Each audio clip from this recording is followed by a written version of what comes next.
KBS 열린 토론.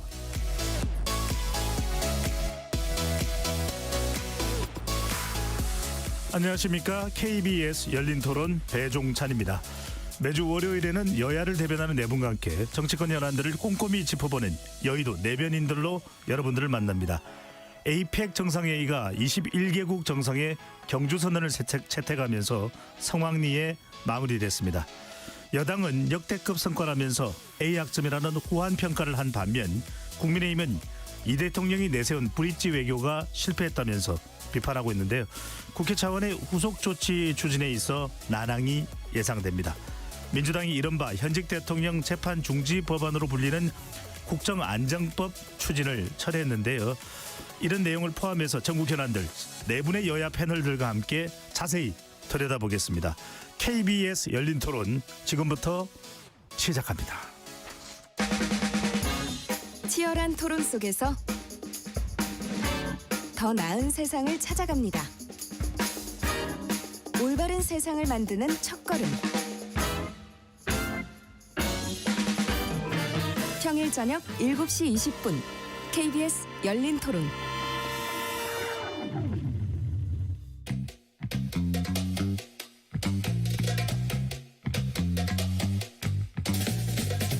네 명의 대변인들이 함께하는 정치 현안 토크, 여의도 내변인들. 여야를 대변하는 분들과 함께하는 여의도 내변인들, 함께할 네 분의 논객 소개합니다. 김현정 더불어민주당 의원 자리하셨습니다. 네, 평택시병 김현정입니다. 홍석준 전 국민의힘 의원 나오셨습니다. 네, 안녕하십니까. 대구의들 홍석준입니다. 이승훈 전 더불어민주당 전략기획 부위원장 나오셨고요. 안녕하세요. 이승훈 변호사입니다. 이준우 국민의힘 미디어 대변인 함께합니다. 반갑습니다. 이준우입니다. KBS 열린 토론 문자로 참여하실 분은 샵 9730으로 의견 남겨주실 수 있고요. 단문 50원, 장문은 100원의 정보 이용료가 붙습니다. KBS 1라디오의 모든 프로그램은 유튜브에서도 함께할 수 있으니까요. 많이 들어와 주시고 구독 꾹 눌러주시고 좋아요도 많이 보내주시면 좋겠습니다. 자, 본격적으로 에이펙 정상회의 이야기하기 전에 오늘 오후 소식부터 먼저 두 분께 좀 여쭤보고 에이펙으로 넘어가도록 하겠습니다. 추경호 전 국민의힘 원내대표에 대한 대해서 내란 특검이 오늘 오후 구속영장을 청구했습니다.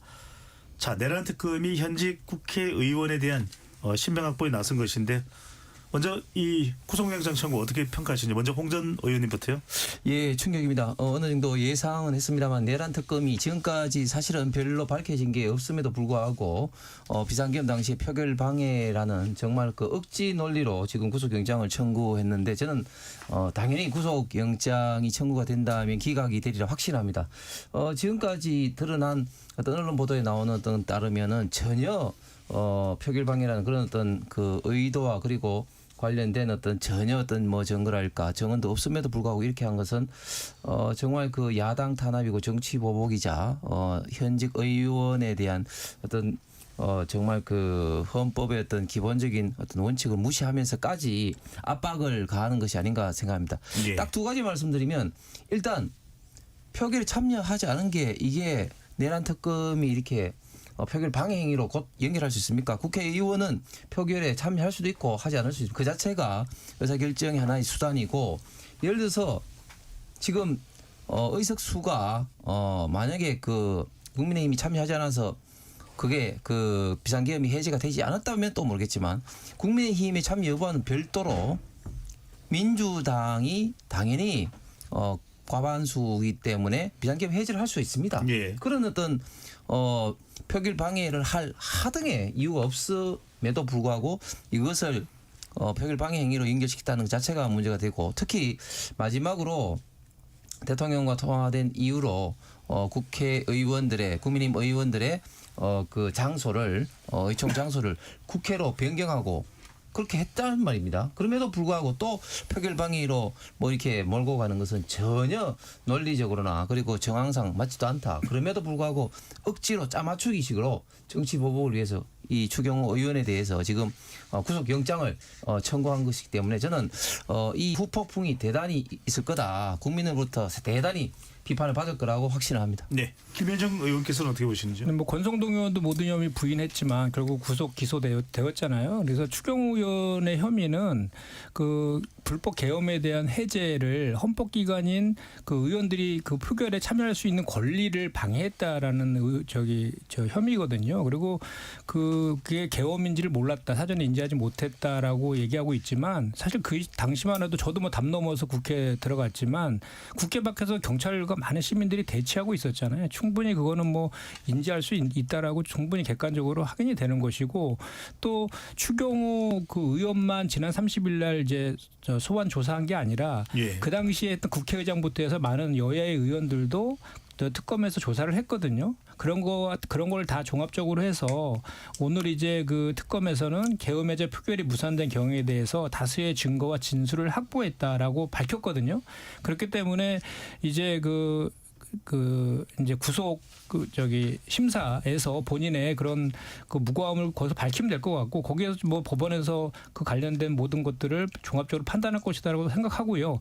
다만 이제 국회로 이제 넘어올 거 아닙니까? 그 불체포 특권과 관련해서는 지난 22대 총선 때 그 국민의힘 의원들은 전원 다 불체포 특권 포기 서약서를 작성했거든요. 그리고 예. 또 추경호 의원이 작년에 그 원내대표 할 때에도 본인 스스로도 불체포 특권 뒤에 숨어서 수사를 회피하는 일은 없어야 한다. 법은 만인 앞에 평등해야 된다라고 작년 9월에 회의 주재하면서 스스로 한 말이 있습니다. 그래서 뭐 지금 말씀하신 것처럼 각종 의혹에 대해서 억울한 측면이 있다라고 하면 그 법원에 나가서 떳떳하게 구속 실질 심사를 받으면 된다 이렇게 말씀드립니다. 네. 법적인 부분이라서 이성훈 전 부위원장 말씀 듣고 또 이준우 대변인까지 가겠습니다.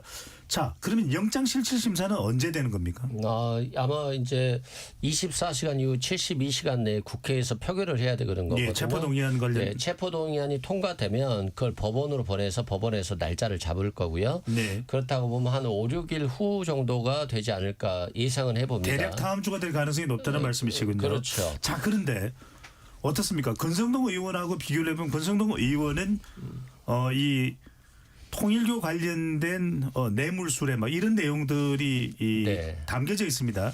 그러니까 이른바 증거인멸과 관련된 부분이 상당히 중요한 내용이 될 텐데 지금 우리가 구속영장을 할 때는 증거인멸 또 도주 우려 또 이 범죄의 중대성 이 부분인데 어떻게 판단하시는지요?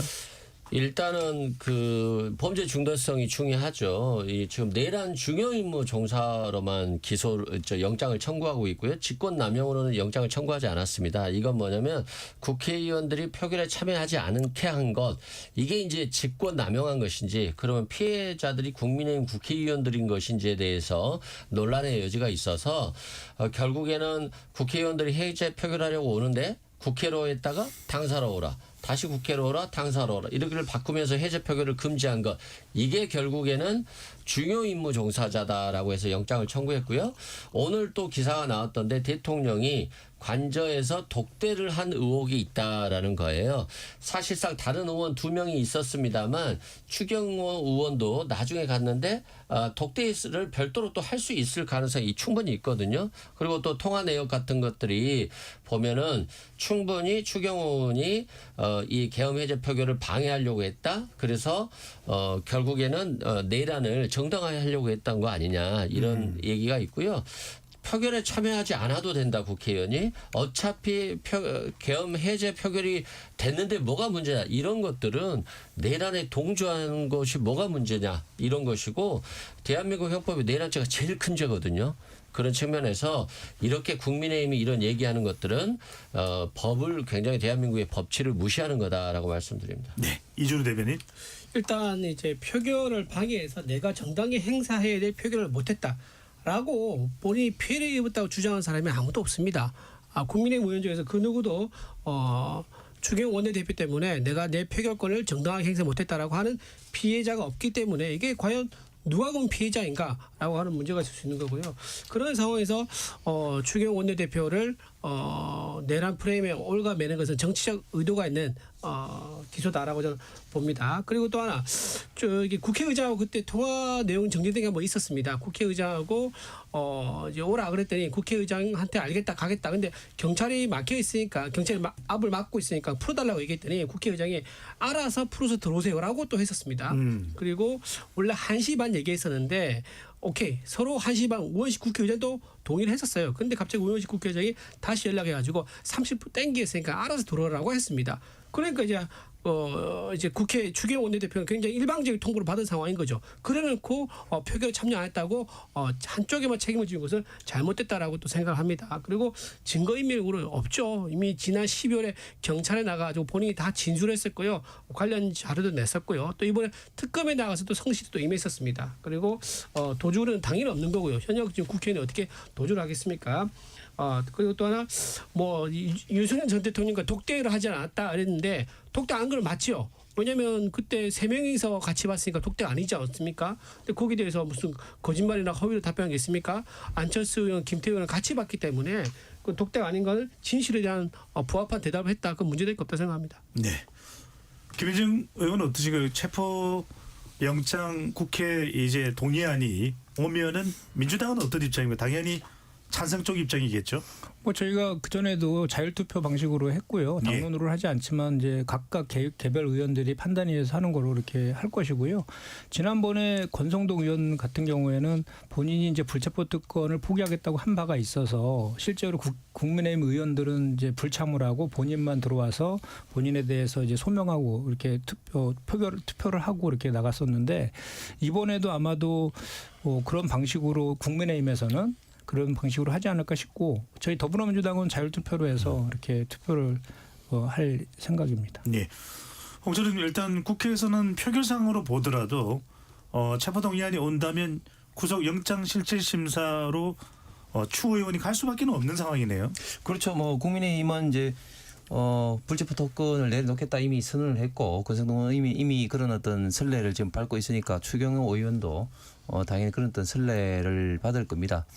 과거 민주당 의원들이 불체포 특권을 폐지한다고 이재명 대통령도 후보 시절에 그렇게 이야기를 했지만 불체포 특권 뒤에 뭐 숨어서 한 사례가 굉장히 많았습니다만은 국민의힘 의원들은 당당히 불체포 특권 뒤에 숨지 않고 구속영장 실질심사에 응하리라고 보고 단지 이런 내란 특검에 사실은 지금은 어떤 이런 프레임을 가지고 정치 탄압을 하는 이런 어떤 상황에서 추경호 의원이 이제 어떻게 보면 구속영장 심사를 끌려가는 이런 어떤 모습들이 지금 대한민국의 어떤 법치 특히 어떤 상권 분립 차원에서 이게 참 안타깝게 보입니다. 네.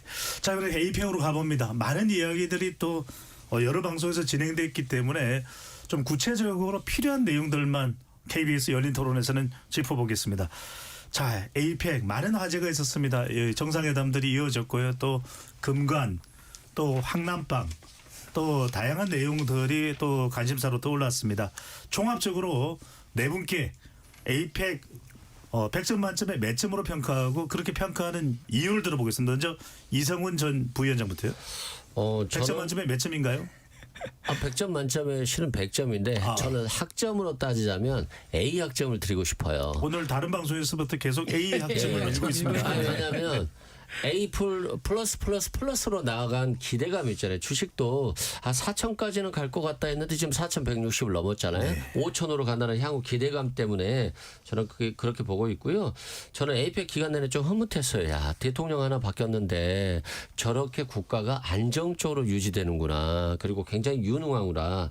트럼프 대통령에게는 킹을 선물해 준 거잖아요. 실은 금관을 주면서 관세 협상에 있어서는 연 투자 총액을 200억으로 제한하는 그리고 환율에 문제가 발생했을 경우에는 그 지연시킬 수도 있는 굉장히 훌륭한 협상안이고 또 시진핑 대통령에게도 황남빵을 드렸잖아요. 금은 못 드렸지만 황이 황제를 칭하잖아요.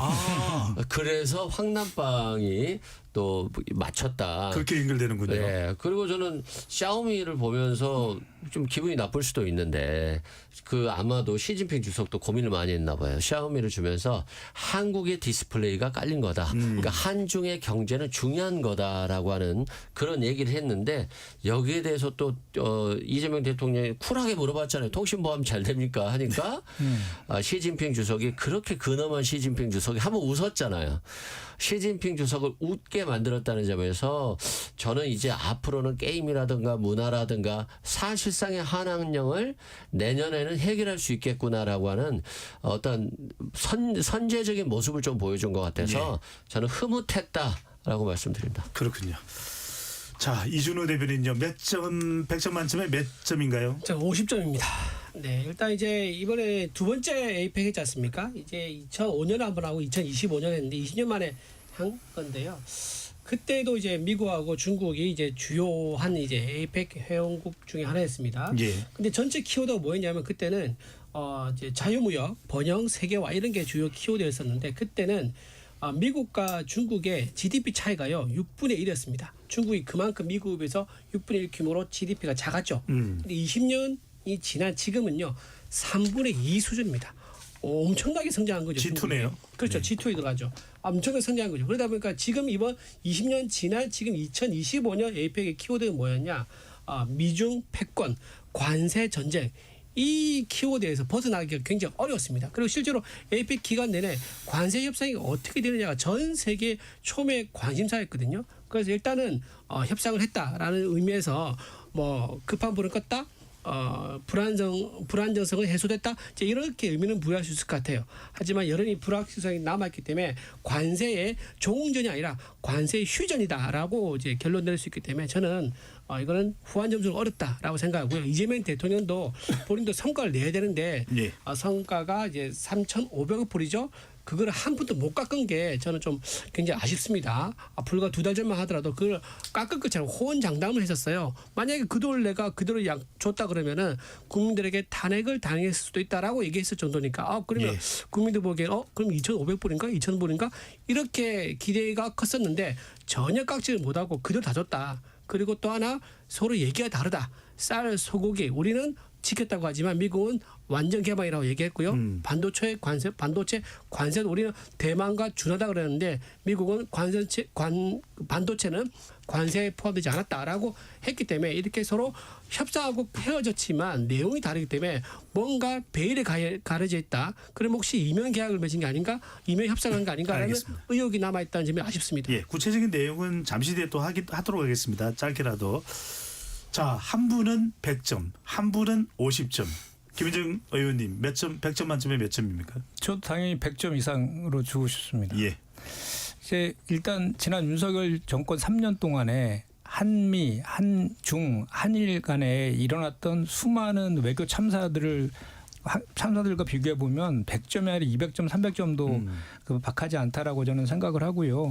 그리고 23년도에 우리 잼버리 참사 해충 폭염을 해서 나라 망신 다 시킨 거 그거 기억나잖아요. 근데 정부 출범한 지 4개월밖에 되지 않았는데 정말 짧은 시간에 잘 준비를 해서 정상회의를 성공적으로 개최했지 않았습니까? 이것은 우리의 평가가 아니라 외신의 평가가 그렇고 전문가들의 평가가 그렇습니다. 그리고 실제로 내용적인 측면에서도 국익 중심의 실용 외교를 통해서 역대급의 성과를 또 도출하기도 했다. 한미 간에도 관세 협상 사실은 힘들 거라고 합의가 힘들 거라고 예상했잖아요. 그럼에도 불구하고 관세 협상도 타결해서 경제 불확실성도 해소시켰고 거기에 대해서 30년 이상 그 수건이었던 보수 정권에서도 수건이었던 핵잠 건조 승인으로 또 자주국방과 해양 강국의 새 지평도 열었고요. 또 한일 간에도 그 셔틀레고 사실은 그 구구 성향의 다카이치 총리하고 일본에서 봤을 때에는 우리 이재명 대표 같은 거는 극자라고 볼 수 있는데 그런 서로 이렇게 서로 철학적으로 아예 반대쪽에 있는 분들이 국익 중심의 실용 외교를 표방하면서 실용주의 외교의 그 진수를 또 한일 간에도 보여줘서 새로운 미래를 만들어가는 그 지평을 열었다는 측면에서 잘했다라고 보고 특히 한중 같은 경우에도 지난 3년 동안에 우리 윤석열 정부에서 미국 중심의 진영 외교, 가치 외교, 맹목적인 그 진영 외교로 한중 관계가 정말 더 이상 나빠질 수 없을 지경까지 나빠져 있지 않았습니까? 그런 관계 회복, 신뢰를 회복하는 아주 좋은 그 기회를 삼았다는 측면에서 대단히 의미가 있다라고 보고 그리고 또 이제 구체적으로는 70조 원 규모의 통화 스와프도 체결도 했고요. 예, 한중 통화 스와프입니다. 그렇습니다. 그리고 또 온라인 그 범죄에 대해서 국제 온라인 범죄에 대해서 공조 체계도 만들었고 또 6개의 MOU도 체결하는 그런 또 성과들도 좀 만들어 왔다. 그래서 지금 뭐 한중 관계는 이제 앞으로도 또 실무적으로도 더 앞으로 계속 논의를 이어가겠다라는 것까지 예. 전략적 동반자 관계를 확대하는 것까지 가 있기 때문에 앞으로도 더 한중 관계는 더 이제 그 많은 성과들이 이제 도출될 가능성이 높아졌다는 차원에서 잘했다고 보고요. 예. 그뿐만 아니라 이제 경제적인 측면에서도 엔비디아에서 그 GPU 26만 장을 공급하기로 했지 않습니까? 그 국민의힘에서는 그 우리 이재명 대통령이 대선 공약으로 GPU 5만 장 했을 때 찢어버렸잖아요. 말도 안 되는 공약이라고. 네. 그런데 26만 장을 5개월 만에 이렇게 다 했다라는 거고 이 외에도 저희가 잘 알려지지 않았지만 아마존 웹 서비스 등 7개 글로벌 기업에서 총 예. 13조를 투자하기로 이렇게 약속도 했고요. 아마존은 맥가먼하고 또 뭔가 맺어진 게 있죠. 예. 그렇습니다. 예. 그래서 총 13조의 투자도 저희가 이제 확보를 했고 그래서 이제 전체적으로 이번에 그 에이펙 정상 그 회담을 통해서 우리가 상당히 많은 걸 얻었다라는 것이 외신이나 전문가나 또 보수층에서도 그런 평가들을 하고 있지 않습니까? 그래서 예. 앞으로 이제 이런 성과들을 뒷받침한 후속 조치들이 필요한데 뭐 국회에서의 그 특별법 제정이라든지 이런 등등의 이제 조치들이 필요한데 이 관련해서는 이제 그 외교 안보에는 여야가 없다고 하니까 예. 야당에서도 뭐 지적할 건 지적하시더라도 좀 협조할 건 같이 협조했으면 좋겠다는 잠시 뒤에 말씀드립니다. 여쭤보겠습니다. 네. 한 가지만 이 김인정 의원께서 지금 민주당 또 수석 대변인이시니까 원내 지도부시니까 그 대중문화교류위원회 공동위원장인 박진영 JYP 대표 프로듀스가 네. 베이징에서도 공연하게 해달라라고 시진핑 주석에게 요청했는데 그게 그럼 관철된 겁니까? 그게 이제 그 정확하게는 이제 그 시진핑 시주석이 그 외교부장 불러서 그 뭐 검토해보라라고 지시까지 했다라고 하지 않습니까? 예. 그러니까 상당히 가능성이 높아진 것이죠. 예. 그래서 이제 한한령 해제와 맞물려 가지고 그것이 만약에 그렇게 만약에 실현이 된다라고 하면 정말 그건 대단한 큰 성과라고 볼 수 있습니다. 알겠습니다. 홍 전 의원께서는 어떻게 보시는지 100점 만점에 몇 점이고 왜 그렇게 평가를 예, 하시는지요? 저도 그 50점을 하고 싶은데 우리 이준우 대변인이 50점을 했기 때문에 저는 60점 하겠습니다. 왜냐하면 사실은 이 에이펙 개최는 중앙정부와 지방정부가 하는데 지난번 잼버리하고 다른 것은 지금 경북도가 굉장히 지금 열심히 잘했다. 이철우 지사 중심으로 그런 어떤 점에서 10점을 더 높게 60을 평가하고 싶은데 그런데 이번 에이펙의 가장 핵심적인 사항은 뭐니 해도 결국은 한미 한중 회담이었습니다. 그것을 놓고 봤을 때 일단 한미 간의 관계는 지금 현재 1948년 우리 대한민국 정부가 수립된 이후로 가장 지금 제가 볼 때는 관계가 살벌하다, 좋지 않다, 긴장 관계가 있다고 보여집니다. 지금 과연 트럼프 정권이 윤석열 정권이 이렇게 됐으면 이런 식으로 우리 대한민국을 밀어붙였겠느냐. 저는 그렇지 않을 거라고 생각하면서 이번 한미 정상회담에서 불확실성 해소가 가장 큰 성과다 이야기를 하는데 지금 불확실성이 해소가 전혀 지금 되지 않고 있습니다. 왜? 러터닉 장관과 우리 완전히 이야기가 다르고 또 트럼프 같은 경우는 X에 본인의 계정에 어떻게 이야기를 했습니까? 3,500억 불은 대한민국이 미국의 관세를 낮추기 위해서 지불 폐기하는 것이라 표현을 했고 그다음에 6천억 불을 추가로 가스라든지 원유라든지 바이하거나 투자를 한다고 표현을 했습니다. 예. 완전히 이야기가 지금 다른 것이죠. 그렇기 때문에 불확실성이 전혀 해소되지 않았다. 3,500불에 대해서는 좀 이따 다시 말씀드리겠지만 우리가 경쟁국인 일본과 이에 비해서도 굉장히 지금 현재 문제가 되는 불리한 조항들이 많다. 그다음에 중국 한중회담에 있어서 한중회담의 가장 이슈는 뭡니까? 결국은 북핵 문제입니다. 북핵 문제 관련해서 입도 뻥끗 안 하고 공동선언문 한마디도 안 나왔습니다. 결국은 이제 중국이 북한의 핵을 인정하는 그런 어떤 모드인 것 같고 우리 지금 정부도 거기에 발맞추고 있는 거예요. 이거는 있을 수 없는 국가적 안보적인 문제고 특히 또 중요한 게 지금 서해 구조물인데 지금 중국이 야금야금 서해 구조물을 굉장히 많이 설치하고 있고 이런 어떤 문제 때문에 우리 서해 어민들은 물론이고 많은 국민들이 국토에 있던 방어 차원에서 굉장히 염려를 하고 있는데 이 분야에 있어서도 입도 뻥끗지 못하고 있습니다. 이거야말로 친중 굴종 외교의 대표적인 어떤 사례가 아닌가 싶은데 이런 어떤 문제를 당당하게 좀 문제 제기를 했으면 어땠을까 하는 아쉬움이 크고 그다음에 이 샤오미 이걸 가지고 예. 통신 보안 괜찮냐고 이야기를 했다고 하면서 했는데 사실은 굉장히 이게 심각한 문제인데 그렇게 퉁치고 넘어갈 수 있는 문제인지 이런 것들을 다시 우리가 심각하게 고민을 좀 해봐야 될 것 같습니다. 예. 제가 잠깐 조금만 더 예, 말씀드리면 짧게 해주시죠. 그 방금 이제 우리가 시진핑 주석하고 회담할 때 당당하지 못했다. 그게 왜 그렇게 평가하냐면요. 일본은 굉장히 당당했어요. 일본은 다카이치 총리는 시진핑 주석을 만나가지고 위구르 신자구 문제도 언급했고요. 예. 홍콩의 자유도 언급을 했습니다. 이거 굉장히 민감한 이슈 아닙니까? 그렇게 다카이치 총리는 당당하게 외교를 펼쳤는데 우리나라 이재명 대통령은 국익을 위한 언급을 전혀 안 했습니다. 서해 구조물 영해 침범이라고 할 수 있는 거죠. 거기에 대해서 얘기도 안 했고요. 무비자 입국하는 중국인들의 범죄 문제 이런 것도 제대로 얘기를 안 했습니다. 북해 문제 말할 것도 없고 그런 부분에서 굉장히 우리가 일본과 비교해서도 좀 굴욕적이었다라고 할 수 있고요. 마지막으로 그 외신에서 좀 좋게 평가한다고 그랬는데 그 숨어 있는 이유가 있습니다. 당연하죠. 왜냐하면은 미국의 폭스뉴스는요 9,500억 불 얘기합니다. 그러니까 이번에 미국이 한국에서 받아놓기라는 게 9,500불이라고 얘기해서 3,500억 불 플러스 6천억 불 추가 이 말씀인 거죠? 그렇죠. 그 얘기를 이제 폭스뉴스는 했고 또 뉴욕타임즈는 또 6천억 불 얘기를 합니다. 자, 자기 나라 미국의 입장에서는 트럼프가 가서 돈을 많이 받아왔다라고 하면 당연히 좋게 평가할 수밖에 없는 거죠. 근데 우리 입장에서 보세요. 우리 입장에서는 그게 다 어디서 나온 겁니까? 국민들 빚입니다. 외환 보유고가 줄어드는 거예요. 예. 굉장히 리스크를 안고 있는 건데 외신에서 잘했다고 평가한 것은 이게 숨은 뒷얘기를 모르고 하는 얘기다라고 말씀드립니다. 아니, 근데 네, 이성훈 전 네. 부위원장 그리고 김현장 의원 차례로 기회를 드리겠습니다. 아니, 자, 좀- 두 네. 분이 이준우 대변인과 홍성춘 전 의원이 지적한 부분 이건 좀 이제 두 분 답변을 들어봐야 될 것 같은데 하나는 뭐냐면 이번 협상 이후에 정상회담 이후에 한국 정부와 미국 정부의 내용이 다르다. 왜 차이가 나느냐. 또 하나는 왜 시진핑 주석에게는 할 말을 충분히 못했느냐. 자, 답변을 해주시죠. 일단 무슨 말씀을 하는지 모르겠어요. 뭐 돈을 많이 미국을 갖다 바치라는 건지 주지 말라는 건지 헷갈려요. 아니 당당하게 일본은 5,500억 불 줬잖아요. 하고 싶은 얘기 하는 겁니다. 미국에다 5,500불 다 주고 양보 다 하고 중국에다는 큰 소리 치는 거예요. 국내 정치에 활용하는 겁니다. 아니, 우리나라가 5,500불 다 줄 수 있습니까? 3,500불 깎아서 썼고 1년에 200억 불 최대잖아요.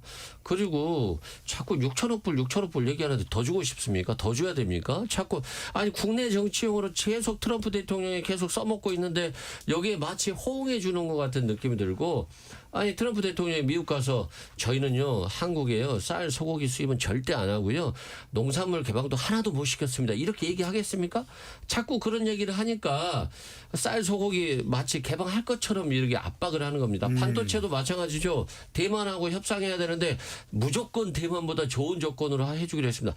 이걸 이 협상과 도장 찍을 때까지는 조용히 해야 되는 겁니다. 근데 마치 뭐 큰 소리 쳐요. 중국에다 자꾸 큰 소리 치라는데 미국 대통령한테요 공개된 회의에서 핵 잠수함 열려주세요라고 했어요. 이거 굉장히 중국 입장에서 보면 기분 나쁜 얘기입니다. 그럼에도 불구하고 핵 잠수함은 노무현 대통령부터 꼭 하려고 했던 것이고 대북 억지력을 세우는 데 있어서 엄청난 큰 효과가 있거든요. 그래서 공개적으로 발언한 거예요. 할 말을 다 하는 대통령이 굉장히 소신 있게 얘기를 했는데 시진핑 주석을 11년 만에 만나서 이 얘기 저 얘기 그냥 들이받으면 아무것도 받을 게 없잖아요. 그러면 그 책임 또 시진핑 주석 만나서 들이받아갖고 아무것도 얻은 거 없다고 또 뭐라 할 거 아니에요. 정권의 윤석열 정부 3년이 망한 이유가 하고 싶은 거 다 해서 그런 거예요. 참고 참아야 됩니다. 예. 예. 김 의원님은요? 그러니까 저도 이제 그 얘기를 하고 싶어요. 우리 대한민국 정부의 말을 좀 믿어줬으면 좋겠다. 왜 미국의 그 정치인들이 레토닉으로 하는 얘기들을 끌어와서 그렇게 하는지를 모르겠고요.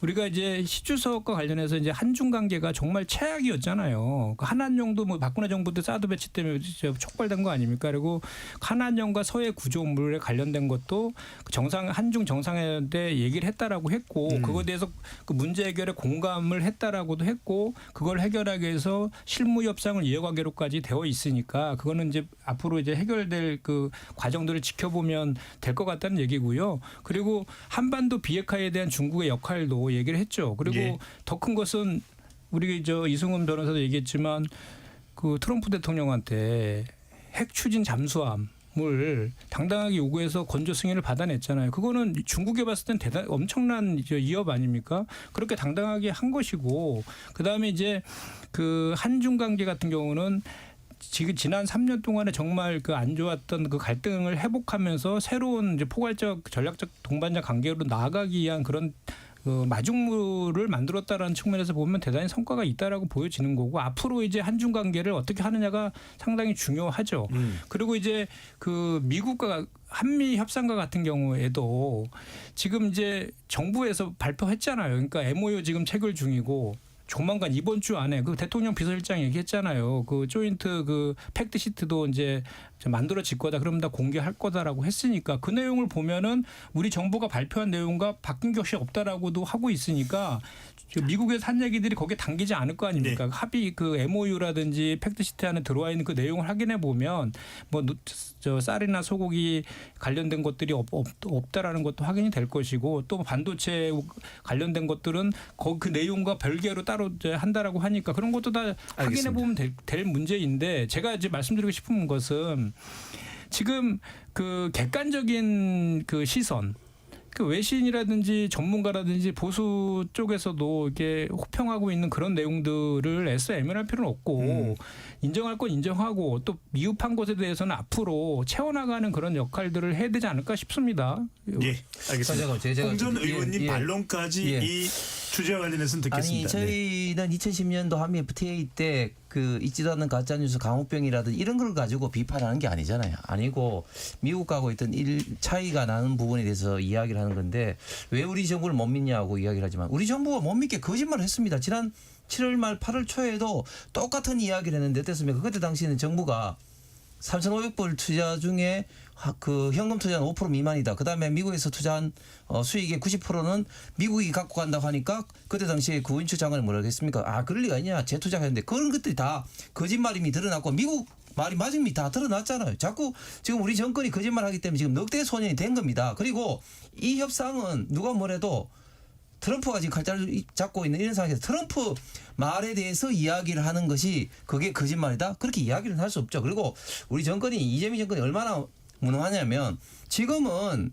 MOU를 체결한 것이 아니라 이제 어그리먼트로 가야 되는 겁니다. 팩트시트가 나와서 MOU를 체결한다? 이거 말이 안 되는 것이죠. 이제는 어그리먼트를 체결하는데 어그리먼트 체결하기 전에 팩트시트 이런 게 전혀 지금 나오지 않았기 때문에 불확실성이 해소되지 않았다 말씀드린 거고, 핵잠 좋습니다. 핵잠 좋은데 지금 트럼프는 필리 조선소에서 하라고 그러잖아요. 그런데 필리 조선소에서 과연 우리 기업이 거기는 사실상 거의 어떤 인프라가 없는 상황에서 할 수 있겠습니까? 그래서 이것도 한번 지켜봐야 된다, 이런 말씀을 드립니다. 예. 이준우 대변인이 하고 싶은 말씀도 이 주제에 좀 같이 녹여 넣어서 말씀을 해주시죠.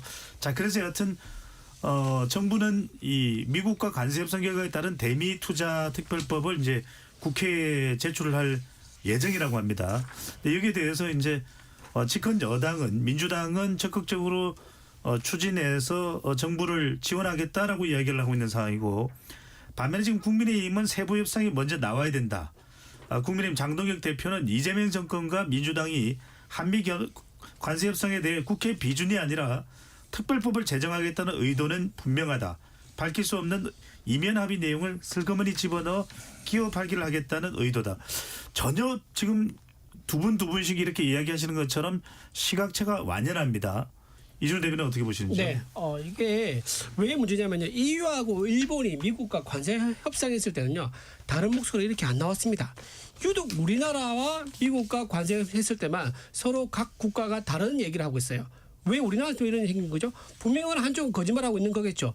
그렇기 때문에 이거는 비준을 거쳐야 된다. 그리고 우리나라 헌법에 따르면요, 60조에 따르면 반드시 국회의 비준을 동의를 받게 되어 있는데, 그 비준은요, 국회에서 여야 의원 할 것 없이 다 심사를 받게 되는 겁니다. 근데 여당은 지금 그게 불편하겠죠. 이재명 대통령 입장에서는 심사를 받게, 비준을 하게 되면 심사를 받게 될 때 하나하나 다 뜯어보지 않습니까? 거기서 문제점 지적받기가 싫은 거예요. 그러니까는 비준을 하지 않고 특별법으로 날림으로 처리하겠다. 왜냐하면 의석수가 많으니까요, 속행을 하든가 또는 전체 회의를 열지 않고 또는 추가 토론을 하지 않고 그냥 바로 의석수로 통과시킬 수 있겠죠.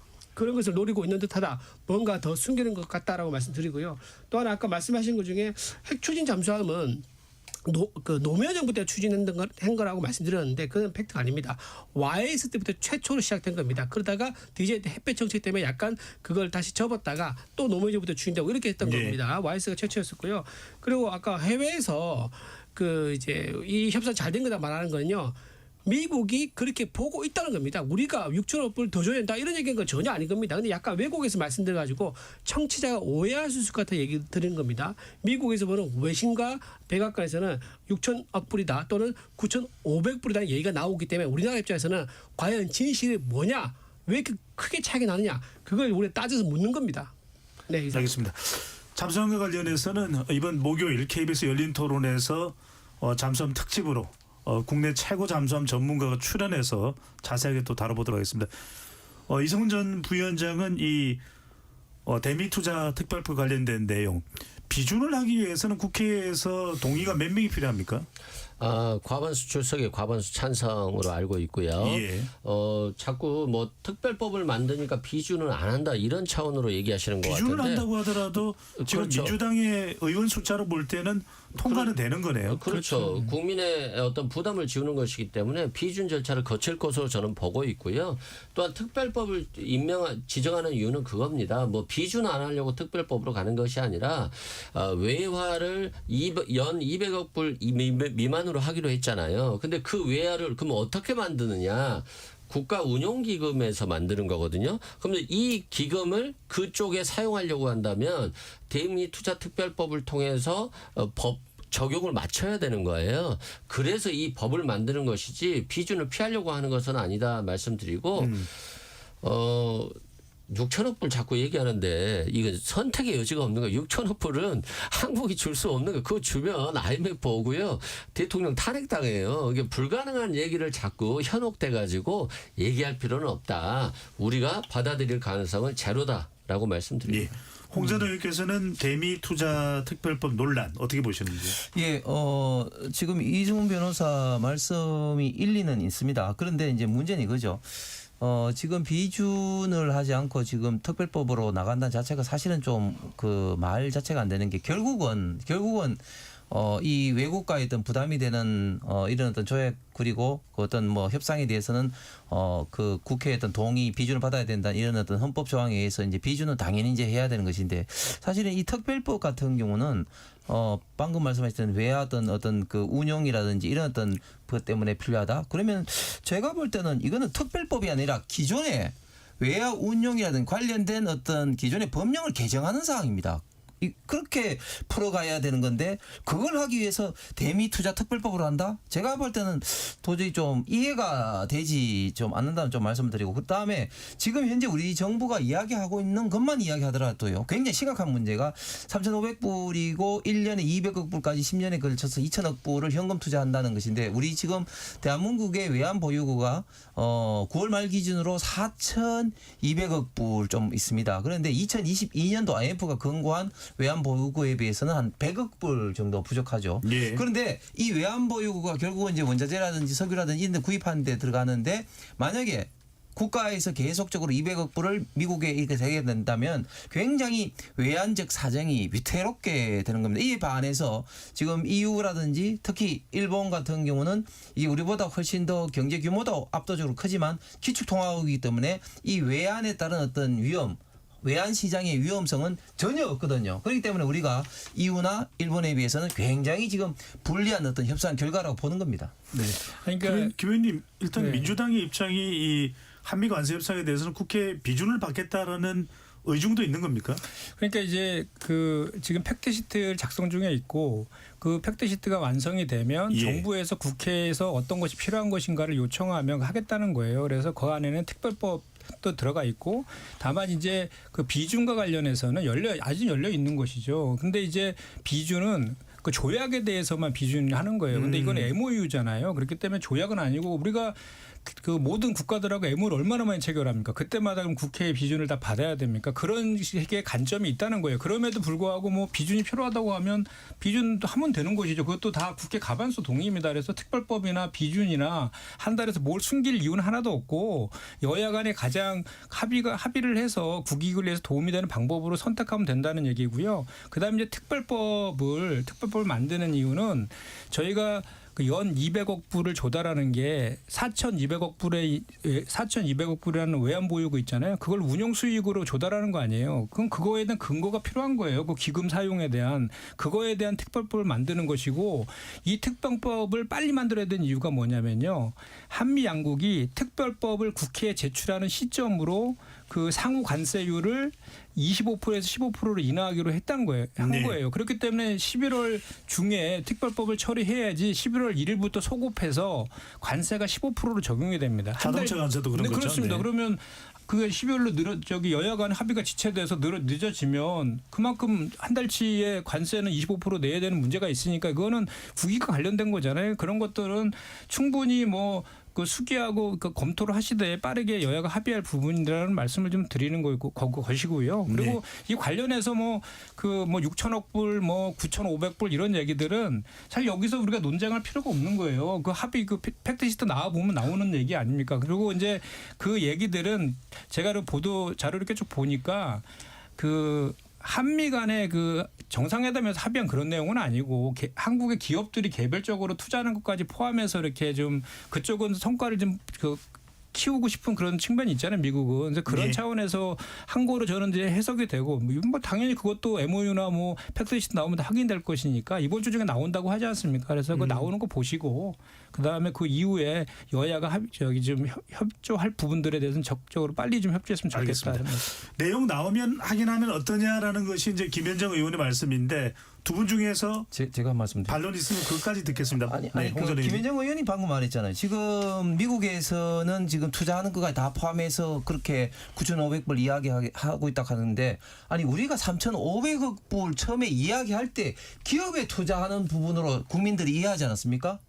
그런데 그거를 가지고 지금 3,500불은 그러면 기업이 아니고 다른 데 부분이고 또 기업이 투자하는 부분은 또 다른 부분 9,500억 불이 될 수 있다. 이렇게 이야기하는 것은 지금 미국 트럼프 대통령 한 말이 맞다는 거죠. 트럼프가 딱 그 이야기를 하고 있지 않습니까? 3,500불은 미국의 관세 인하를 내리기 위해서 관세 인하를 하기 위해서 한국 정부가 폐기하는 것이고 나머지 6천억 불은 기름이라는 걸 바이하거나 개별 기업이 투자하는 거라고 이야기를 하고 있는 거 아닙니까? 그걸 지금 김현정 의원도 그런 식으로 이야기를 하는 거 아니에요. 그렇기 때문에 이 사실관계를 우리가 명확하게 해야 될 뿐만 아니라 이런 어떤 불확실성이 있기 때문에 이번에 지금 에이펙은 문제라는 거고 그다음에 또 중요한 건 이겁니다.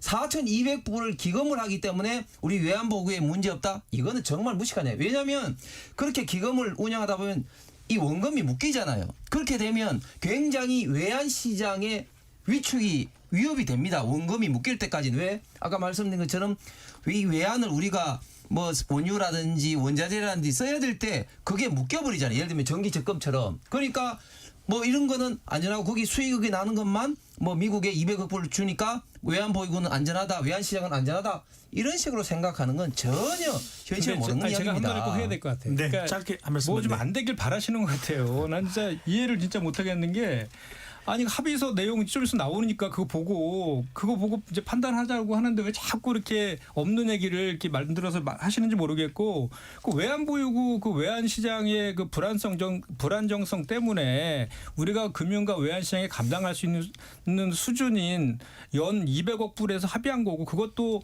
그 외환 시장이 불안했을 때에는 그 투자 시기와 금액도 조정할 수 있는 안전장치도 마련했고 수익 비율도 5대5로 조정을 했고 20년 이내에 원리금이 그 상한이 안 됐을 경우에는 또 조정할 수 있는 것까지도 안정장치를 만든 거 아닙니까? 그러면 저는 거꾸로 그러면 이렇게 묻고 싶어요. 그러면 그 미국에서 FTA 무시하고 일방적으로 관세 부과하고 그리고 지난 그 3년 동안에 그 인플레 방지법, 반도체법 그렇게 그 굴종 외교했음에도 불구하고 하나도 해결 못한 그 윤석열 정권은 그럼 뭐가 되는 겁니까? 알겠습니다. 그러니까 이렇게 하면 안 된다는 거예요. 제가 봤던 이거는 지금 국익과 관련된 문제이기 때문에 그러니까 지금 뭐 이렇게 그 지적할 거 지적하는 건 좋다 이거예요. 그런데 지금 우리가 눈에 얘기하지만 아직 팩트시트까지 이번 주에 나온다고 하고 정부에서 발표한 내용은 저희가 지금 말씀드린 그런 내용이 맞는데 그게 아니다라고 계속 하시면 예. 토론이 되나요? 그리고 확인하고 협조할 거 하자는 얘기인데. 알겠습니다. 여기에서 마무리를 1부는 해야 될 것 같고요.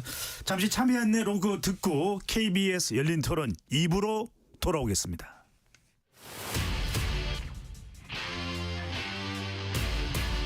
토론에 정답은 없습니다. 토론이 세상을 바꿀 수도 없습니다.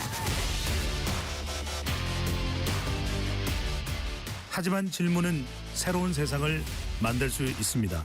질문으로 올바른 세상을 만드는 첫걸음 KBS 열린 토론.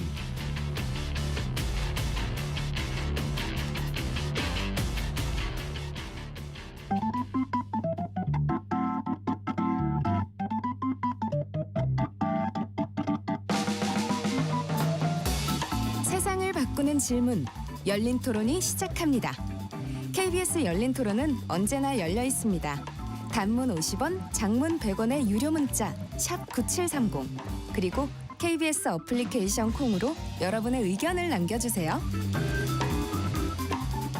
KBS 열린 토론 2부 이어가겠습니다. 매주 월요일에는 여의도 내변인들로 진행하고 있습니다. 스튜디오에 홍석준 전 국민의힘 의원, 김현정 더불어민주당 의원, 이준우 국민의힘 미디어 대변인, 이승훈 전 더불어민주당 전략기획 부위원장 네 분과 함께하고 있습니다. 자, 이야기 안 할 수 없습니다. 정치권에서는 언론 보도상으로는 많이 이 명칭이 재판중지법으로 알려져 있는 민주당에서는 국정안정법으로 이제 추진하던 이 형사소송법 개정안이 추진이 되다가 중지됐습니다. 멈췄습니다. 김 의원님. 네. 어제까지만 해도 민주당이 이 재판중지법을 이제 또 민주당에서는 국정안정법입니다. 추진할 것으로 알려졌었는데 입장이 바뀌었습니다. 상당히 정청래 대표 또 박수현 수석 대변인까지도 계속 그렇게 설명을 해왔습니다. 대통령위에서 어떤 더 이상 가면 안 된다는 메시지가 온 겁니까? 아니 그런 건 아니고요. 어제 박수현 수석 기자간담회 저도 옆에 같이 배석해 있었거든요. 네. 그 입장이 바뀐 게 아니라 당정 간의 그 조율을 통해 가지고 명확하게 입장을 정리한 것이다라고 보는 게 정확합니다. 그러니까 사실 그 전에 그 이재명 대통령 이게 지금 법사위 통과해서 본회의에 계류돼 있잖아요. 근데 이재명 대통령이 그 처리하지 말라라고 본인과 관련된 거니까 이렇게 얘기했고 그래서 지금까지 보류돼 있는 거고 대통령실의 입장은 변한 게 없거든요. 변한 게 없는데 최근에 이제 국민의힘부터 계속 재판 재개하라라고 촉구하고 있고 또 국정감사장에서 국민의힘이 이미 이제 질문을 했는데 법원도 좀 유보적으로 답변을 하고 이러니까 당의 입장에서는 이렇게 당의 입장이 아니라 그 법안을 발의했던 의원들이 의총에서 그런 의견을 개진한 거죠. 이런 상황에서 이 재판 중지법을 처리해야 되는 거 아니냐는 의견이 있었던 거고 당에서 뭐 당의 입장으로 정해진 바는 전혀 없었고요. 다만 이제 어제 박수현 수석께서 기자간담회에서 이렇게 표현을 했습니다. 정확히 국민의힘에서 지속적으로 이렇게 국정 흔들기를 한다라고 하면 당 차원의 논의를 끌어올릴 가능성이 있다. 이렇게 얘기한 것이지 당 차원에서 뭐 이렇게 처리하겠다 이렇게까지 얘기한 거는 아니었거든요. 이제 그런 상황 속에서 이제 일부 이제 그 뭐 이거에 대해서 곡해하는 그 보도들이 잇따르니까 오늘 이제 빠르게 당정 간의 조율을 통해 가지고 추진하지 않는 것으로 명확하게 입장을 정리했다 이렇게 보시면 짧게 추가 질문 드리겠습니다. 네. 강훈식 대통령실 비서실장은 네. 이 법 없어도 어차피 재판은 헌법에 의해서 중지된 것으로 판단한다 이렇게 얘기를 했거든요. 네. 일각에서는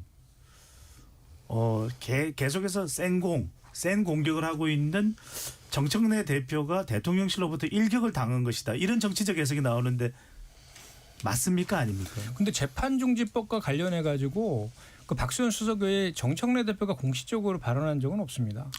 발언한 적 없고 그리고 그 이제 대통령실의 입장은 좀 전에 아까 이제 강훈석 비서실장이 그런 입장문을 냈는데 제가 아까 말씀드린 것처럼 대통령실 입장 바뀐 적이 없거든요. 처음부터 보류하라 했고 지금까지 그런 입장을 가지고 있었던 것이고 그 과정에서 이제 그 국민의힘의 지속적인 재판 재개 촉구라든지 또는 그 법원의 그런 유보적인 그런 태도들 때문에 이제 당에서 일부 의견들이 이제 나왔던 것이고 그거에 대해서 다시 이제 당정 간의 조율을 통해서 정리한 것이 맞다라는 거 보는 거고요. 예. 대통령실에서는 헌법 84조에 의해서 재판 중지가 지금 법원의 결정으로 된 것이잖아요. 그렇기 때문에 그런 상황에서 뭐 이거를 법을 개정할 필요가 없다라고 지금 얘기하고 있는 것이고 혹여라도 만약에 그런 일이 발생한다면 그때 이혼 소송이라든지 또는 뭐 그때 가서 처리해도 늦지 않다 이렇게 오늘 입장 발표를 했더라고요. 예.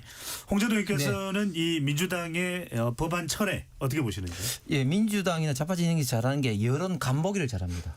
제가 볼 때 이거를 한번 던져봤는데 여론이 생각보다 굉장히 폭발적으로 지금 반발을 하고 있죠. 그렇지 않아도 이재명 대통령이 현직 대통령이지만 84조에 의해서 이제 재판 중지되는 것은 새로운 어떤 사건의 경우고 기존의 어떤 재판은 진행돼야 된다는 그런 어떤 많은 또 헌법학자들이 법학자들 이야기도 있지만 국민의 어떤 법 감정도 이재명 대통령이 당연히 재판을 받아야 된다는 것이 굉장히 많은 분들이 이야기입니다. 그래서 국민의 힘이 이 문제를 제기하는 것이 아니라 국민들이 이 문제를 계속적으로 지속적으로 좀 제기를 하고 있고 특히 이번에 더 좀 촉발된 게 그저께 이제 대장동 1심에서 김한배, 유동규 등이 이제 징역 8년의 어떤 그 중형을 받고 또 특히 유동규에 대해서 판시를 한 것이 결국은 이 민간 사업자와 성남 당시 어떤 수뇌부의 어떤 중간 역할을 했다. 뭐 이런 어떤 표현을 하면서 빨리 이재명 대통령의 어떤 재판이 재개돼야 된다. 이런 것들이 더 어떻게 보면 좀 불을 붙인 것이죠. 그런데 재판 중지법을 한번 해보려고 툭 던지니까 여론이 폭발적으로 반발을 하고 있기 때문에 예. 저는 민주당과 대통령실에서도 일단 뭐 추진하지 말자 이렇게 일단은 뭐 덮었지만 제가 볼 때는 뭐 일정 부분 좀 진행이 예를 들면 국민들 뭐 반발이라든지 이런 걸 한번 상을 봐가면서 언제든지 이 재판 중지법을 추진할 그런 어떤 개연성은 계속 남아 있다고 봅니다. 아 추진이 끝난 건 아니다. 네. 네. 이준우 대변인. 건강이 중요하니까요. 감기 조심하시고 아까 또 재채기를 하시길래 아니 뭐 이제 재채기는 할 수 있는 것이니까요. 근데 뭐 건강이 또 중요하니까. 네, 감사합니다. 이준우 대변인은 어떻게 보시는지요? 그 박수석 대변인이 말을 이렇게 했습니다. 워딩을 어떻게 좀 했는지 말씀드리면 에이펙 정상회의 성과 홍보 등에 집중하는 게 낫다는 결론을 내렸다. 그러니까 에이펙 홍보 때문에 이것을 잠시 유보한다라는 게 이 워딩에서 그대로 좀 나오지 않습니까? 그래서 제가 말한 것은 오늘만 일단은 추진하지 않겠다라는 의미다. 내일 언제든지 추진할 수 있다는 것을 전제를 깔고 있다라고 저는 볼 수 있다고 말씀드리고요. 또 하나 의심되는 또 걱정되는 거는 이제 이런 부분입니다. 이 대장동 사건 관련돼 가지고 유죄 판결이 많이 나왔습니다. 최고 높은 형이 이제 8년까지도 나왔죠. 구형이 아니라 선고입니다. 그렇다면 그 판결문 뭐라 나왔느냐? 이재명 대통령이 300번 넘게 등장을 합니다. 그리고 당시 성남시장 수뇌부가 이거는 이제 비리에 대한 구조에 관여돼 있다라고 판결문에 적시됐습니다. 1심 선고문입니다. 그렇죠. 1심 선고문이죠. 그렇다면 그 당시 수뇌부라는 것은 누구일 수밖에 없습니까? 당시 이재명 성남시장일 수밖에 없는 거죠. 대장동 사건이 다시 유죄가 나오면서 이재명 대통령 몸통인 대장동 의혹 사건의 몸통인 이재명 대통령이 왜 빠졌느냐 이런 얘기가 나올 수가 있단 말이에요. 그러다 보니까 재판 중지법을 드라이브를 걸다가는 대장동 사건까지 엮어 들어가지고 이 재판까지 하자라는 그런 얘기가 나올 수 있으니까 그거에 대한 의식도 상당히 했을 것이다라고 말씀드리고 마지막으로 좀 염치가 없다는 말씀드리는 게 이거 이름을 바꾸지 않습니까? 재판 중지법을 국정안정법 뭐 이렇게 바꿨는데 이거는 전형적인 택갈이다. 그러니까 본인들이 정치적으로 선전선동하기 위해서 용어를 아주 혼란스럽게 만든 거죠. 용어를 통해 가지고 명패갈이다. 그렇죠. 네. 명패갈이 택갈이. 그러니까 용어를 통해 가지고 이제 국민들의 실체를 좀 알아보기 어렵게 만드는 그런 이제 전술에 불과하다라고 생각해서 굉장히 정치적 결단을 내릴 수밖에 없었다. 저는 정청래 당대표가 이재명 대통령한테 이거를 상의 없이 추진하다가 혼 좀 났을지도 모르겠다는 생각이 좀 듭니다. 이성훈 전 부위원장께서는 어떻게 보시는지 민주당의 재판중지법 국정안전법 백지화 어떤 배경이 있을까요? 대통령실에서 그랬잖아요. 정쟁에 끌어들이지 말라고요. 지금 다 얘기하시잖아요. 뭐 말도 안 되는 소리들 계속 하시는데 이게 정쟁에 끌어들이는 거예요. 그렇기 때문에 중지할 필요가 없다라고 하는 것이고, 아니 한번 보십시오. 일단 실효성의 측면에서 헌법 84조에 소추되지 아니한다라고 하잖아요. 그럼 재판하지 아니한다라고 하는 게 다수의 학설이고, 실제 헌법재판소에서도 다수의 학설에 따라서 중지되는 게 맞다고 했잖아요. 그리고 실제 법원도 5개의 재판부에서 중단을 했어요. 국민이 선택해서 대통령 뽑아놓고 재판단이라고 하면 되겠습니까? 국민의 선택은 이재명 대통령의 대통령의 역할을 잘해달라고 하는 겁니다. 그렇기 때문에 실효적인 측면이 없습니다. 두 번째는 타이밍 측면에서 아니 지금 관세 협상 잘하고 에이펙 잘해가지고 대통령 성과 박수치고 있는데 굳이 왜 이재명 대통령을 위한 법인 것처럼 할 필요가 없잖아요. 지금 사법개혁을 해야 되는 상황에서 마치 재판 중지돼 있는데 뭘 중지법을 통과시켜요. 타이밍이 전혀 맞지 않는 겁니다. 그리고 상대방의 프레임에 들어가는 거예요. 아니 대장동 재판 1심에서 다른 피고인들이 유죄 나왔지 대통령이 유죄 나왔습니까? 아니 대통령이 뇌물 받았다라고 하는 내용이 나와 있어요. 판결문에. 대통령이 부정한 지시에서 특혜줬다라고 나와 있어요. 하나도 안 나와 있어요. 대장동 재판하고 이게 뭔 상관이 있어요. 그래서 대통령은 간볼 필요도 없고 대통령이 정쟁에 끌어들일 필요가 없기 때문에 여야에게 공의하지 마라. 정쟁에 끌어들이지 말라고 하는 겁니다. 그래서 이건 빨리 이러한 논란을 중단시켜야지 마치 대통령의 필요도 없는 것을 대통령이 필요한 것처럼 얘기하는 것이 잘못됐다라고 말씀드리는 겁니다. 예.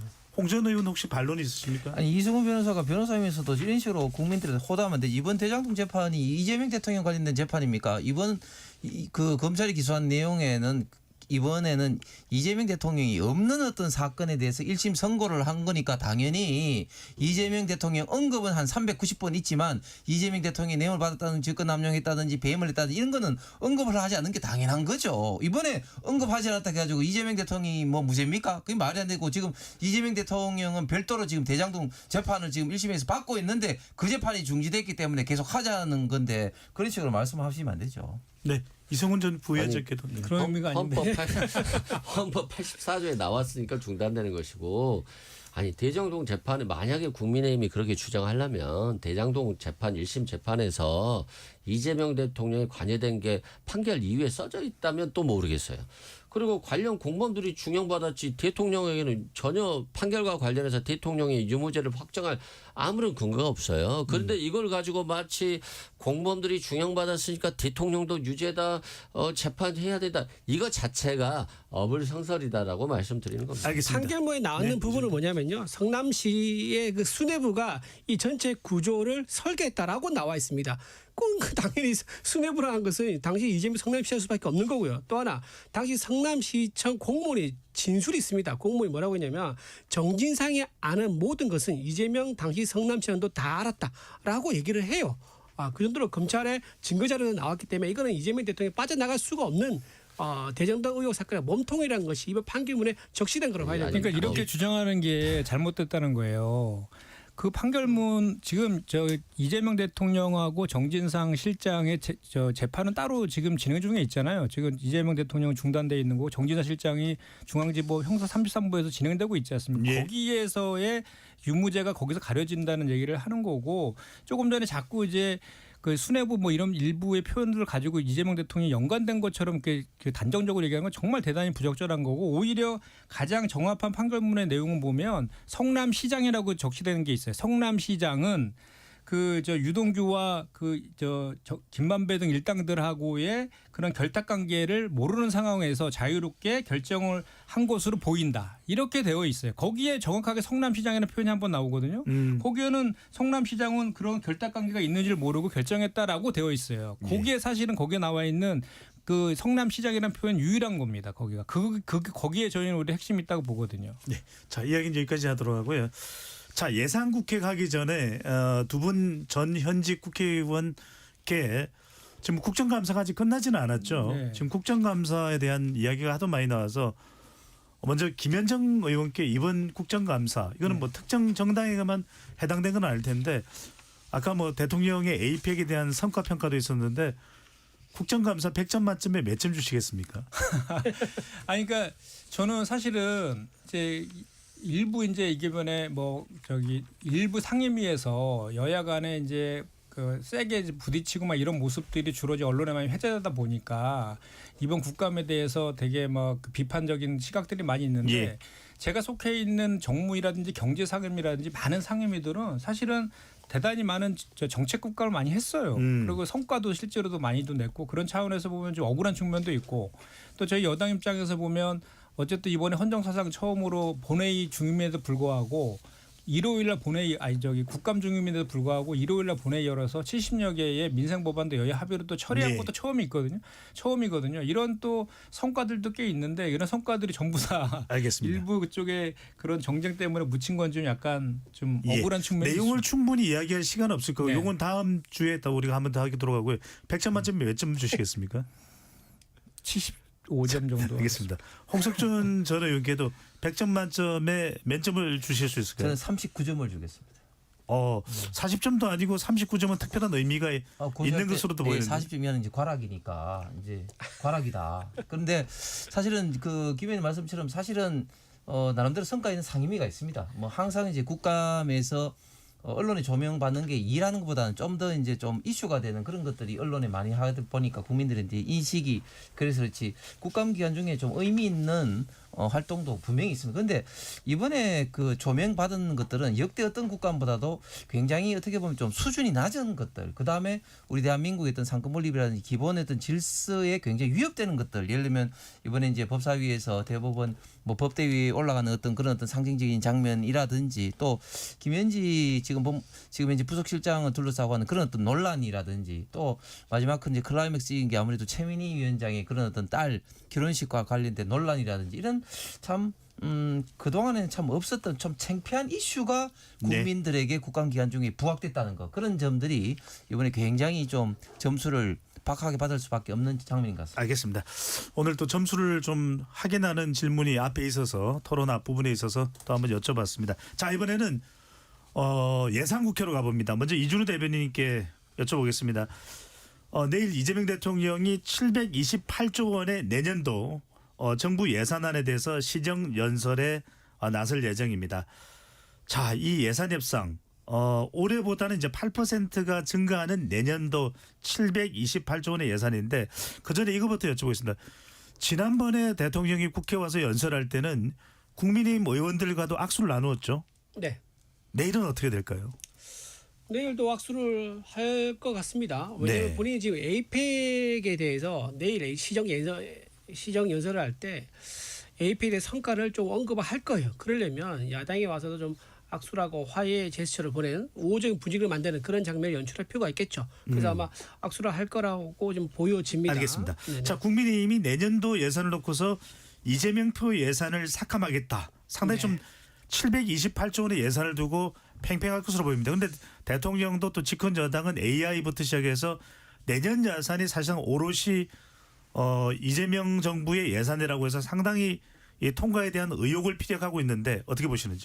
일단 이제 이재명 정부에서 예산 편성을 이렇게 550조 넘게 올렸지 않습니까? 지금 올해가 670조 원이었는데요. 지금 이번에 728조 원으로 한다 그러더라고요. 그러면 한 50몇 조가 느는 건데 자기들이 이제 야당일 때는 이제 민주당이 야당일 때는 윤석열 정부에서 예산 편성하면 정말 무차별하게 삭감했지 않습니까? 아예 예산을 제로로 만들게 됐습니다. 어떤 부처에 대해서는 뭐 검경, 뭐 대통령 다 마찬가지죠.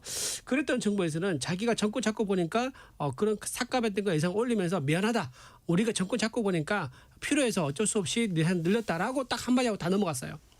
그럴 수가 있습니까? 지금 자기들이 야당일 때는 정부가 일을 못하게 계좌를 싹 다 비우고 통장을 탈탈 털어가지고 돈 못 쓰게 만들더니 자기들 정권 잡을 때는 다 필요한 거라고 주장하는 거 좀 굉장히 부적절하다 생각하고요. 특히 이번에 제가 눈여겨보는 거는 이번에 그게 있습니다. 농어촌 기본소득 시범 사업이 있어요. 기본소득이라는 게 중요합니다. 지금 이재명 정권에서 계속 주장하고 있는 건데 이 사업이 얼마인 줄 아십니까? 29조 2천억입니다. 약 30조 원 들어가죠. 또 하나 지역 상품권 이거 26조 2천억입니다. 이것도 이제 이재명 대통령이 경기도지사 시절부터 하던 거예요. 이게 뭐냐? 전 걱정되는 게 내년에 뭐가 있습니까? 상반기에 지방선거 있습니다. 지방선거 앞두고 직전에 풀 돈으로 잡은 예산으로 의심스럽습니다. 왜냐하면 지난번에도 본인 대통령 당선되자마자 사실상 축하금으로 전 국민이 현금을 살포했지 않습니까? 내년 지방선거 앞두고 국민들이 또다시 현금을 살포해가지고 지지율을 올리려는 게 아니겠는가 매우 의심스럽기 때문에 이재명 예. 대통령이 이 예산에 대해서 저희가 알겠습니다. 아주 철저하게 심사를 해서 삭감할 거다 말씀드립니다. 예. 정부의 예산 원안 내년도 지방선거를 감안한 것으로 보인다라는 지적을 해주셨는데 예산 전쟁 이승훈 전 부위원장 어떻게 보시는지? 아니 뭐 정부에서 그렇게 정치적으로 한다라고 한다면 국민이 심판할 거예요. 그런데 지금 지역이 소멸되고 있잖아요. 기본소득도 모든 전국이 하는 게 아니라 시범 사업이에요. 그래서 뭐 노령연금, 기초연금, 아동수당 여러 가지가 있는데 그것들을 통합해서 기도원 소득으로 주고 지역 소멸을 막을 수 있는지에 대한 어떤 실험이라든가 여러 가지 장치를 확인해 보려고 하는 거거든요. 그래서 굉장히 중요한 정책적 과제다 말씀드리고 윤석열 전 대통령이 일을 못하니까 돈 써봤자 세금 낭비니까 못 쓰게 하는 거죠. 맨날 검찰 가지고 특경비 써가지고 야당이나 때려잡으려고 하니까 결국 검찰이 폐지되는 상황이 왔잖아요. 반성해야 될 문제이지 뭐 여당을 비판할 문제는 아닌 것 같고요. 지금 AI라든가 국민성장펀드를 통해서 국가 산업을 육성하겠다는 거잖아요. 지금 국민연금이 오늘 보니까 10개월 동안 200조의 재산이 늘었다라고 하더라고요. 엄청난 부거든요. 이게 AI라든가 반도체 산업의 어떤 지금 주가 폭등으로 인해서 나오는 것들이거든요. 예. 그래서 경제가 잘 되면 결국 국가가 산다. 그리고 지금은 확장 재정 정책으로 아직까지는 가서 대기업 중심의 어떤 이익이 나고 있는데 이게 소기업들에게 중소기업에도 그리고 전 국민의 온기가 퍼져나가기 위해서는 어느 정도의 확장적 예산 정책이 필요하다 말씀드립니다. 네. 홍준호 의원께서는 한 1분 정도 시간이 됩니다. 예, 지금 확장적 재정 정책도 지금 한계를 지금 벗어났습니다. 지금 국가 부채가 지금 1,400조를 돌파를 했거든요. 이번에 그 728조 예산을 편성하면서 적자 부채를 110조 이상 발행을 했습니다. 그래서 결국은 뭐 우리 아들 딸 세대는 모르겠고 지금 우리가 뭐 잘 먹고 잘 살아야 되겠다 이렇게 펑펑 쓰는 거죠. 만약에 지금 우리 돈이라면 개인 돈이라면 이렇게 돈을 쓰겠습니까? 지금 대한민국이 1948년 정부 수립 이후부터 박근혜 정부 때까지 국가 부채가 634조였는데 문재인 정부 때 5년 동안 440조 늘었습니다. 지금 1년 몇 개월밖에 안 됐는데도 불구하고 지금 이재명 정부 뭐 지난번 1차 때도 그렇고 이번에도 그렇고 거의 한 200조 가까이 또 부채가 늘었어요. 그런데 문제가 뭐냐면 이 국가 부채 1,400조 원금을 갚기는커녕 지금 이자를 갚는데 36조를 쓰고 있습니다. 이렇게 복지 비용으로 이렇게 마구마구 펑펑 쓰다 보니까 우리 대한민국의 재정이 지금 감당하지 못할 정도 되고 이 이야기는 외국의 지금 이제 IMF를 비롯해서 국회 예정처까지도 너무 지금 속도가 빠르다. 우리가 알겠습니다. 지금 비기축 통화국으로서는 국가 부채 비율이 지금 2위, 3위다 해서 굉장히 걱정스럽게 하고 있는데 이 모두가 국가의 미래보다는 결국은 정치적인 그런 어떤 선전선동하기 위해서 그런 걸 봅니다. 서민 경제가 너무 힘들잖아요. 그러면은 지금 현재 윤석열 정부에서 했던 건전재정 기조만으로는 내수를 진작할 수 없다는 거는 확인이 된 거니까 다른 방법을 찾아야 될 거 아닙니까? 그렇기 때문에 적극적 재정 정책이 이제 필요하다고 해서 적극적 재정 정책을 지금 피고 있는 것이고 그 결과로 실제로 올해 3분기 성장률이 1.2% 이제 6분기 만에 1%대를 회복했거든요. 또 민간 소비도 3년 만에 가장 큰 폭으로 증가하고 있어요. 그래서 이재명 정부의 내수 진작 정책이 경기 회복에 마중물 역할을 하고 있다라는 것이 지금 확인되고 있는 겁니다. 그리고 물론 이제 건전재정 측면에서 보면 그렇게 지적할 수는 있지만 지금은 그 정책의 우선순위에 있어서는 민생 경제를 살리는 그런 것이 더 처방이 더 중요하다라는 그런 얘기인 거고요. 사실은 오히려 윤석열 정부 때 부자 감세로 90조에 달하는 그 세수 결손 일으킨 거 이런 것들이 오히려 더 고쳐야 될 그런 문제라고 저는 생각합니다. 알겠습니다. KBS 열린 토론 이것으로 모두 마무리하겠습니다. 네 분 토론 고맙습니다. 네, 고맙습니다. 지금까지 KBS 열린 토론 배종찬이었습니다.